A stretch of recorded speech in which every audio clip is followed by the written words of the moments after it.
Melvin, and this is Dateline, Secrets Uncovered. I just felt confused, just in disbelief, kind of out of body almost. How could you do something like that? Why? He talked about how scared he was that something could happen to him. He was afraid for his life. Dead men tell no tales, but this one left a trail of clues. I've never seen my dad that way before. He has never shown me fear of anything. Patriarch, power broker. He was head of the family company. The business was real estate, and someone was about to make a killing. I never dreamt anything like that would happen. Murdered in a house he was selling. Was this a deal gone bad? We just had some bizarre things happening in the office. Or maybe bad blood at home. My son texted me that he was scared and he wanted me to come pick him up. Danger was out there. Soon, You're under arrest. Under arrest. arrest after arrest and twist after twist. Makes your blood boil. It's beyond my comprehension. She was the flame. She was the ignition. It was a perfect storm.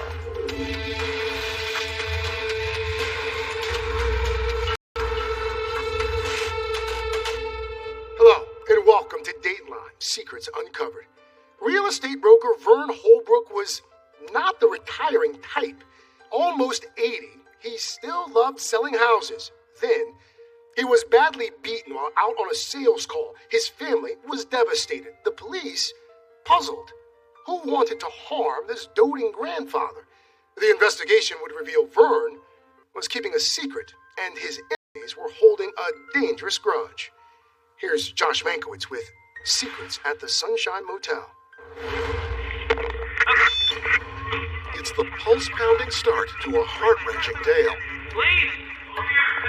A police officer wearing a body camera, running to face who knows what. 605 Senate Medical.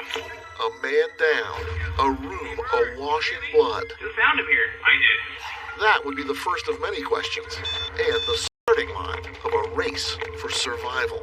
Severe assault, massive head trauma. This was a mystery that more than once would appear to be solved here in this sleepy town. In the end, there were more twists than in the river that runs through it. The ripples and eddies will hold some disturbing secrets about family, about friends, about who will betray you and who won't. Yakima, in a valley where orchards and vineyards flourish. The abundant sunshine of south central Washington. And it was just outside Yakima on a Saturday in May 2013 that Tara Rockenfield was meeting her father-in-law. I had sent him some messages early in the morning asking if I could borrow his truck because I wanted to go to a nursery, and he's like, well, I'm going to be out there anyway showing a house, so I can just meet you there. Tara's father-in-law, Vern Holbrook, was one of the best-known and best-selling realtors in this part of Washington state. The meet time at the nursery was set, 11:15 a.m. I sent him a message when I got there. He said, client's running late, just got here, see you in a bit. And about 30 minutes later, I sent him a message and said that I was done, and I didn't hear anything. How much time goes by? 2 hours. Did you think of going to look for him? Yeah, I did. And I thought, well, no, I don't want to interrupt him if he's with a client. Do I regret that every second? Yeah, I do. So Tara turned toward home and her husband, Vern's stepson, Andrew. When she got home, she said, it's really weird. Your dad never showed up. And I just told her, he probably just got tied up in a deal. In fact, Vern's kids were used to this behavior. He worked more than 60 hours a week, every week, because he enjoyed it. He wanted to help people find a home. Vern was not only the founder and owner of the family business, Aspen Real Estate, he was also the patriarch of a large blended family that included stepson Andrew, his wife Tara, and their children. He was the leader of the family. Everyone looked up to him. Along with stepson Chad. I think he worked as long as he did because he enjoyed it, and he was a real social guy. Chad and his wife Jill gave Vern 3 grandchildren. Surprise! He was a wonderful dad, wonderful grandpa. I could go on and on about Vern. Jill, celebrating at Vern's 75th birthday party, remembers him as a constant presence, the anchor, ever present for his grandkids and even great-grandkids. on Christmas morning, or their birthdays. He's always been the stability of the family. In fact, when Jill's marriage to Chad ended after 9 years, Vern was still there for them. Vern helped out with essentials for the kids, helped Jill out with a job, and more. That's the kind of man he was. He helps anybody out. It doesn't matter who they are. Big heart. Huge heart. And using that huge heart to help family members or clients was what seemed to keep Vern Holbrook young. After Andrew's mom died in 2007, Vern eventually He was a machine.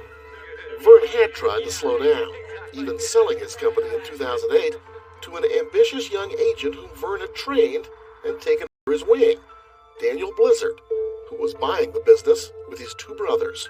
I think that appeal of Daniel and his brothers was that it would still be a family and a local business as opposed to becoming a chain. But Vern couldn't stop selling. He kept wanting to retire and it would get pushed back. And this wasn't because he was living hand to mouth. He had no money. This was because he loved it. Loved it. He liked being the best at it. So on that Saturday in May, when Vern missed his meeting with Tara, she and Andrew simply dismissed it as Vern being Vern, until Tara got a phone call that night from Chad. And he's like, have you heard from Vern? Something's wrong. He's in the hospital or something. You gotta go check. And, then I, instantly, I'm worried. Tara is a physician's assistant and knew Memorial Hospital well. She was pointed to the ER, where a nurse delivered the devastating news. She proceeded to tell me that he had been beaten and that his throat was slashed and that they were getting ready to airlift him to Harborview in Seattle. And it happened, she soon learned, at that house Vern had been showing to clients. That's why Vern hadn't shown up to meet her that morning. I walked up to the head of the bed and he was so swollen and disfigured. And I went down to the foot of the bed and his feet were sticking out. That's what looked like him. The rest of him was not the Vern that I know. What did you think had happened? I wasn't sure at that point. Phone rings. She was hysterically crying. And she told me that my dad had been attacked. And I was in disbelief too. I didn't think that it was real at first. But it was. Vern Holbrook's life was dangling by a thread. He turned out to be the proof that you can be both beloved and still have mortal enemies. Coming up, enemies? Who might they be? Enter a mystery woman with a secret. And it was a doozy. You ever seen anybody bring their kids to a murder? This was a first for me. When Dateline Secrets Uncovered continues.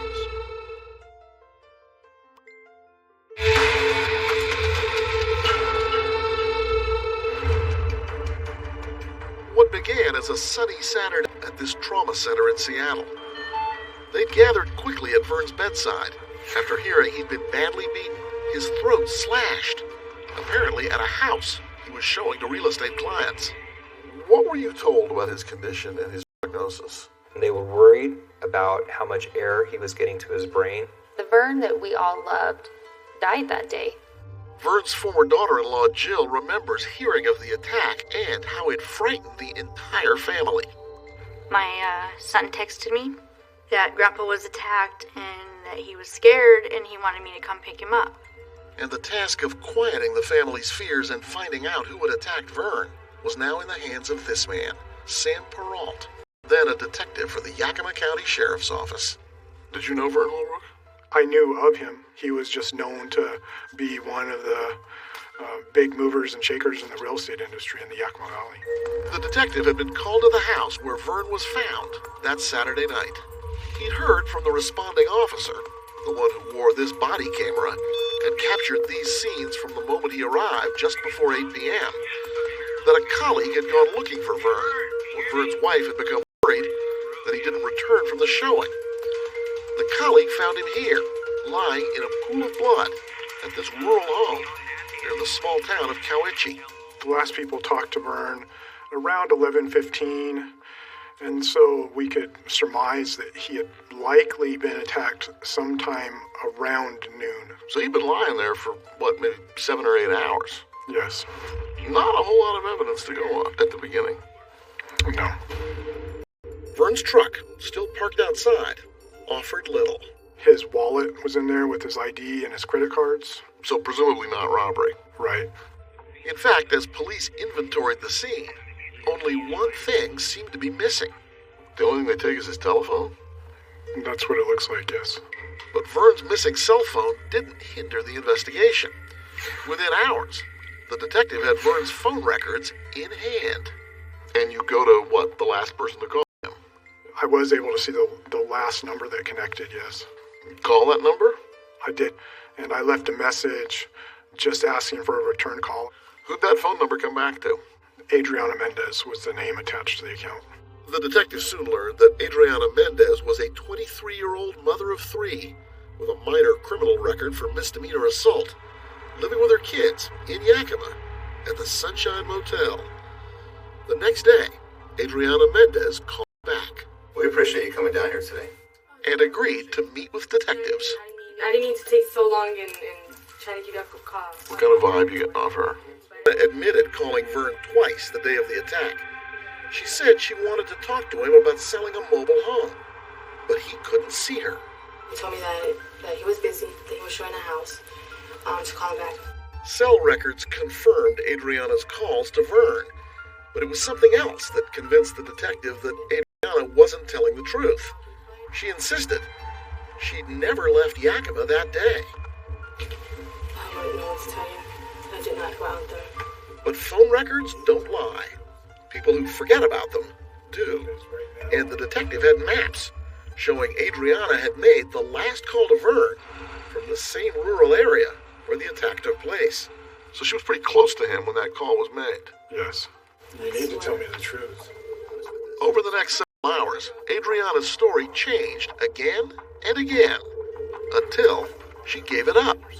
She admitted meeting with Vern, said it was the idea of her boyfriend, Luis.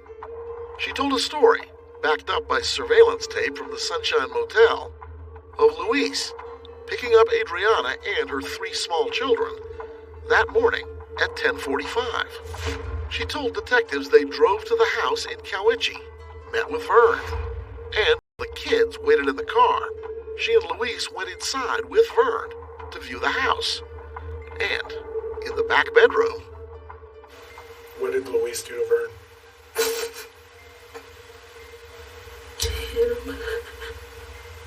Okay, and you saw him hit Vern? While I was walking out to his eye, the corner of my eye. And then That's the last I saw, and then I heard was the thump. You didn't walk back in there to see what was going on? No. I shouldn't have. Adriana said Luis came out moments later and tossed Vern's cell phone out the car window on the way home before Luis delivered Adriana and her 3 kids back to the Sunshine Motel. Again, confirmed on video. By 12:31 p.m. To the detective, it was obvious. This had been a plot to set up a meeting with Vern with the sole purpose of killing him. Ever seen anybody bring their kids to a murder? No, this is a first for me. There's probable cause to think that you are an accomplice, and that's why you're under arrest. Within hours, detectives had Adriana's boyfriend in custody as well. Through an interpreter, Luis Gomez Monges also initially told a story about Adriana contacting Vern to sell a mobile home. That's bullshit. You're telling me lies. And Adriana started off telling me the same lies. She said that you hit the guy from... You think that your story is going to hold up. You are under arrest for the attempted murder of Vernon Holbrook. Detectives were convinced they had the 2 people who'd attacked Vern that Saturday in May. But they also knew, or thought they knew, there was a lot more to the story.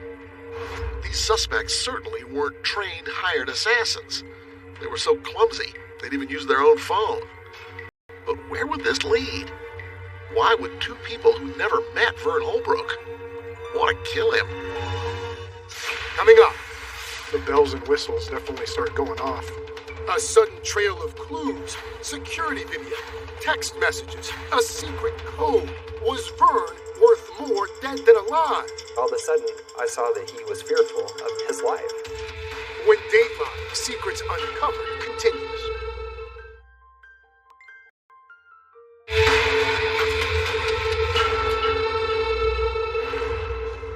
In a Seattle hospital, Vern Holbrook hovered in that gray area between life and death.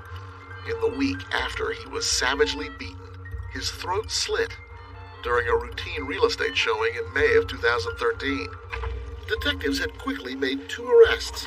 Charged with attempted murder, 38-year-old Luis Gomez Monges, who denied any part in the attack, and his 23-year-old girlfriend Adriana Mendez, who admitted luring Vern to the meeting at Luis's request, and then witnessing Luis assault Vern. She said she had no idea why Luis would do that. You believe that? No. And why did Peralt not believe Adriana? He told me he was too busy. Because in that same interview, she had also unwittingly dropped a bombshell. When asked how, out of all the dozens of realtors in Yakima, she just happened to call Vern's company, Aspen Real Estate. I know a couple of people that used to work there. Who's that? Daniel? What goes through your mind when she says that? Well, the bells and whistles definitely start going off. Bells and whistles because after Vern had been assaulted, his family had flooded detectives with calls. So you sit down and you start thinking to yourselves, who'd want to hurt him? One person. His name is Daniel Blizzard. Daniel Blizzard, that ambitious agent to whom Vern was going to sell the company. Someone Vern had once trusted. Did you think Daniel had something to do with it? Well, yeah, I was pretty sure. Why, with zero proof, would so many believe Blizzard was behind the attack?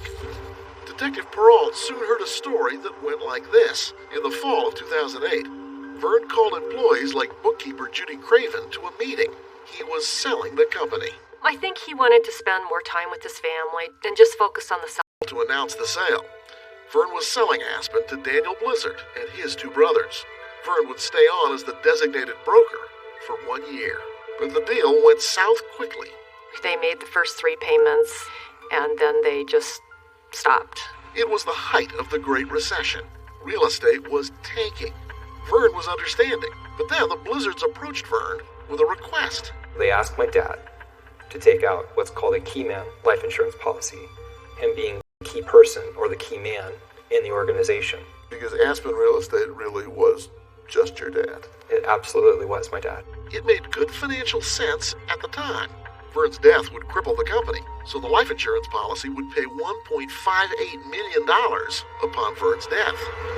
Vern knew they were taking that policy out on him. He was comfortable with that. I wouldn't say he was comfortable with it. The Blizzards never missed a payment on the life insurance, but they never made another payment on the business. So in January 2010, just 16 months after selling the company, Vern sent out another email to staff, this time to say, Daniel is no longer with Aspen Real Estate. Vern was taking back the company he'd built. It's like if you can't make your payments, you can't keep it. And so I think, he had to. There were complaints filed with the real estate board, lawsuits, countersuits, and all the while, that life insurance policy seemed to weigh on Vern's mind. He went to the life insurance company and he asked him to remove it. No one in that company would remove the policy. Because somebody was paying the premiums. That's correct. All of a sudden, I saw that he was fearful of his life. To Detective Peralt, this all added up to motive. 1.58 million reasons that Daniel Blizzard might want Vern Holbrook dead. But what was the link between Daniel and Adriana and Luis? I'm guessing the holy grail at this point in the investigation would be to find some, provable contact between Daniel Blizzard and Adriana Mendez. Right.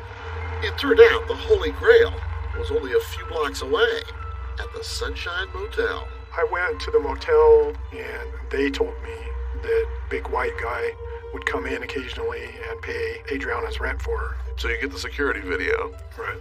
And who is it? It's Daniel Blizzard. There he was, a week before the attack. Blizzard paying Adriana's bill at the Sunshine Motel. And Peralt soon found more. Text messages between Adriana and Daniel, from the day Vern was attacked. 9:24 a.m. Daniel texts Adriana, "Don't be late for shopping." What's going on there? It appears to be code to me. And what they're talking about is the real estate appointment with Vern. At 12:04 p.m., presumably was... I believe that is her way of telling Daniel that the job is done. And that same afternoon, who pulls up at the Sunshine Motel to pick up Adriana? You guessed it. Daniel Blizzard. Possible that they were just talking about shopping? Anything is possible, but it's not very likely.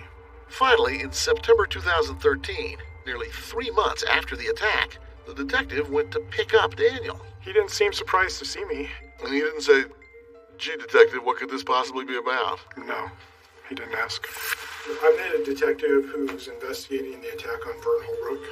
I heard about that. It didn't take long for Daniel Blizzard to tell investigators how he really felt about Vern and the business deal that had gone bad. He did a very elaborate, good job on screwing us over, so... Okay, how did he screw you over? Just lies, deceit.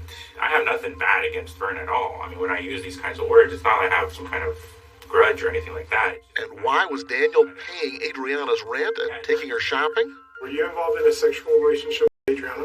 No. No? No. Not at all? No. You were just helping her out of the kindness of your heart? I'm a good guy. Detective Peralt was having none of it. You're obviously sticking to your story, but I do not believe it. So at this time, I'm going to tell you that you are under arrest for attempted first-degree murder of Vernon Holbrook. And for the first time, stand up, put your hands behind your back. Daniel Blizzard's demeanor changed. He was definitely surprised. Looked like he might be ill. What went through your mind when police told you that they had arrested Daniel Blizzard? Thank God, finally. Relief. It sounded like a case neatly tied up. 2 attackers linked to a man with motive and millions to gain. But that wasn't the whole story. There was someone else involved, the detective believed. Someone else who had betrayed Vern's trust. And to say it was someone close to Vern would be an understatement. In fact, it's someone you've already met. Coming up, arrest number 4. Satisfaction? Huge satisfaction. It's about to split the family in 2 when Dateline Secrets Uncovered continues.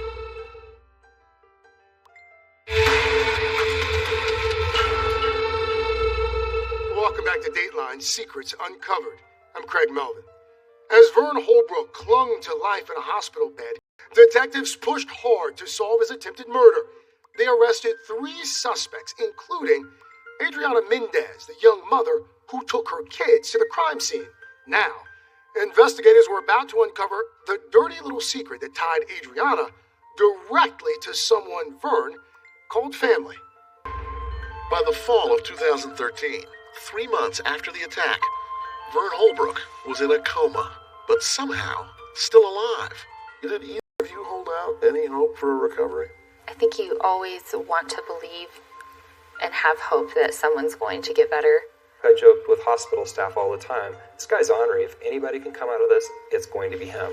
And as the autumn winds rolled into the Yakima Valley, Detective Sam Peralt already had made 3 arrests. But there was one more to come. And to say it was a shocker would be an understatement. There was one more name the detective had been hearing from Vern's family. A lot of people can be saying a lot of different things. Because it turned out that the plot's alleged mastermind, Daniel Blizzard, had for several years dated and helped support financially a woman who had once been as close to Vern Holbrook as a child. This woman, remember her? He helps anybody out. Mother to 3 of Vern's grandchildren. His former daughter-in-law, Jill Taylor. What would her motivation be for sort of taking part in that plot? I suppose the only connection would be her relationship with Daniel. And what's good for Daniel is good for Jill. I would think so. And the detective found that Jill Taylor was also the common link between Daniel Blizzard and another of the alleged participants in the plot, Adriana Mendez. What did Adriana Mendez and Jill Taylor have in common? Methamphetamine. They met through a common friend at a party using drugs. Detectives say that friendship forged in meth became so close that Jill invited Adriana and her 3 kids to move in with her. And it was at Jill's apartment where Daniel met Adriana and Luis. Adriana wouldn't know Daniel without Jill. Correct. The detective was starting to get a clearer picture of how the alleged co-conspirators came together. He soon found another of Jill's friends, who filled in some more blanks for him. Me and Jill were really tight. Nikki Vargas came forward to say it was no secret what Jill and Daniel wanted done. Like the day I met this bitch, she was telling me about how she was trying to kill some guy, right?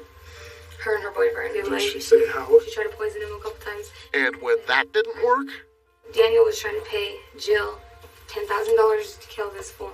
did you believe her? It was believable that they were going around asking people about a hitman for $10,000. And the proof that Jill took part in the plot came from her own lips, if you believe the former family members who pointed fingers at her. Enter once again Chad, Jill's ex-husband, when discussing supervised visits with their 3 children. She told me that Vern may not be around that much longer to be supervising visits, and I said, well, why would you think that? And she told me then that, well, you know, he makes a lot of enemies, and he's going to end up making the wrong kind of enemies. All of this eventually landed Jill in the sheriff's office herself. Is it okay if we talk about this?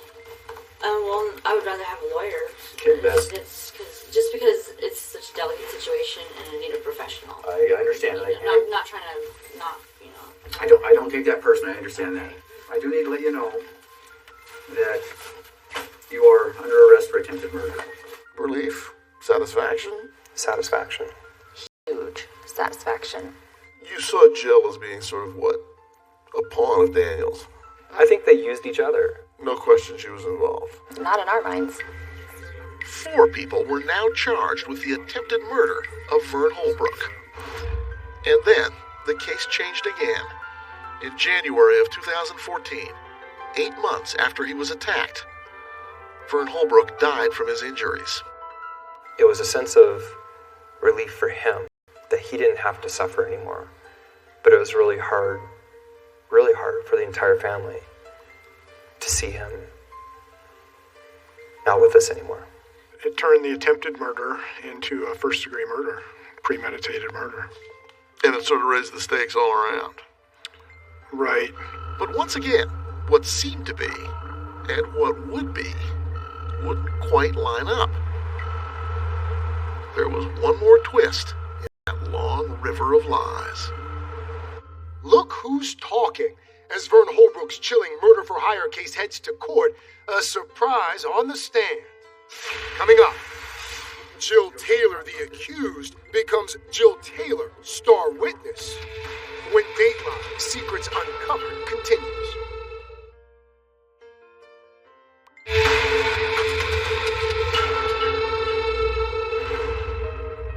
As the 4 people now charged with the murder of Vern Holbrook awaited trial in the Yakima County Jail, Vern's family and former colleagues felt a special sort of animosity for one of them, Jill Taylor. Jill had been Vern's daughter-in-law. How could she be part of the plot to kill him? How could you do this to someone who cared for you and took care of you and helped your kids, and you were a part of this family? How could you do something like that? Hard to believe that somebody who had been sort of the beneficiary of Vern's generosity would be involved in any way in a plot like that. I don't know what was going on in Jill. For her ex-husband, because Chad says he tried to tell Vern that Jill's behavior could be volatile and violent. I had tried to warn him a couple of times after our split up, that she's dangerous and that he should be careful. And he just kind of allowed whatever. And, he didn't. He wasn't buying. He didn't think much of it. And then, as the trials of the 4 suspects wound their way toward the courthouse, Vern's family was blindsided yet again. Prosecutors called to say they were offering deals to 2 of the suspects to make sure their cases were rock solid against accused shot caller Daniel Blizzard and the alleged attacker Luis Gomez Monges. The state would allow Luis's girlfriend Adriana Mendez and Jill Taylor to walk out of jail if the 2 women would agree to testify against the 2 men. Did they ask your permission for this, or were they essentially saying, this is the way the cookie crumbles? We didn't have a choice, but we were made aware that this is what they were thinking of doing. Why were those deals necessary? Deputy Prosecutor Alvin Guzman. It's kind of trying to pick lesser of two evils on that. Meaning, you get the mastermind, and you get the guy whose hand was actually on the knife. And maybe the little fish swim away. That's essentially what happened in the situation. Do you think you had a strong case against Jill Taylor? She was probably the weakest case we would have had compared to all four people that we believed were involved. Superior Court is back in session. And so in August 2014, the murder trial of Daniel Blizzard began with a parade of lawyers, life insurance salesmen, and law enforcement taking the stand before the star witnesses began to appear. Let's see. Can't wait till the old man's gone. Jill Taylor claimed that Daniel wanted Vern dead so he could collect the $1.58 million life insurance policy, and that Adriana Mendez told her that she and Luis were going to go through with the attack.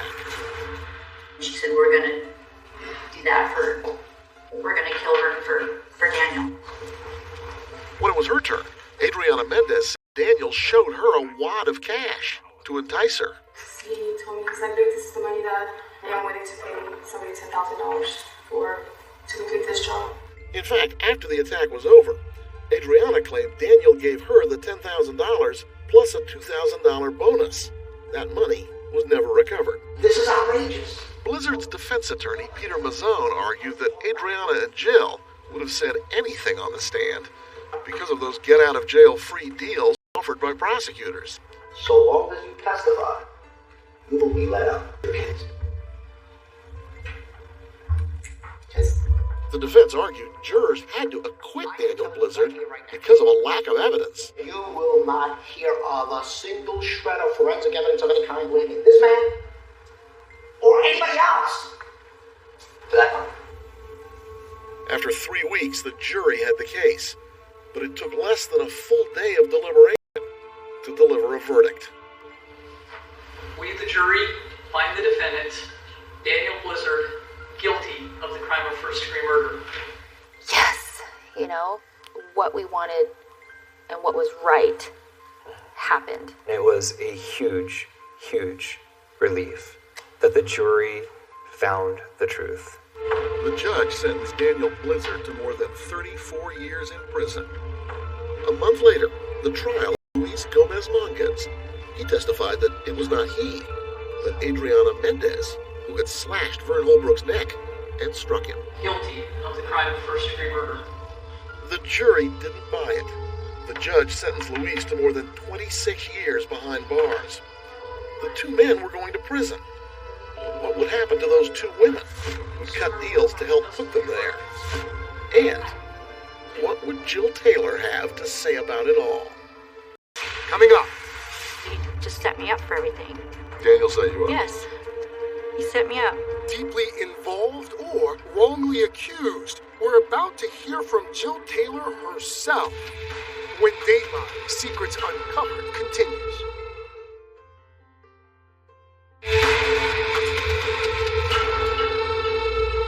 Welcome back.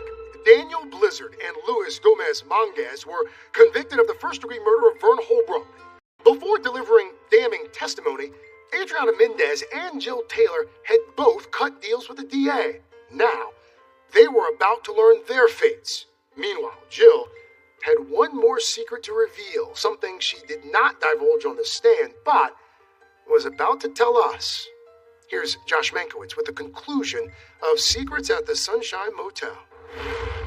After Daniel Blizzard and Luis Gomez Monguez were sentenced for the murder of realtor Vern Holbrook, it was time for the two women charged in the case to face the judge.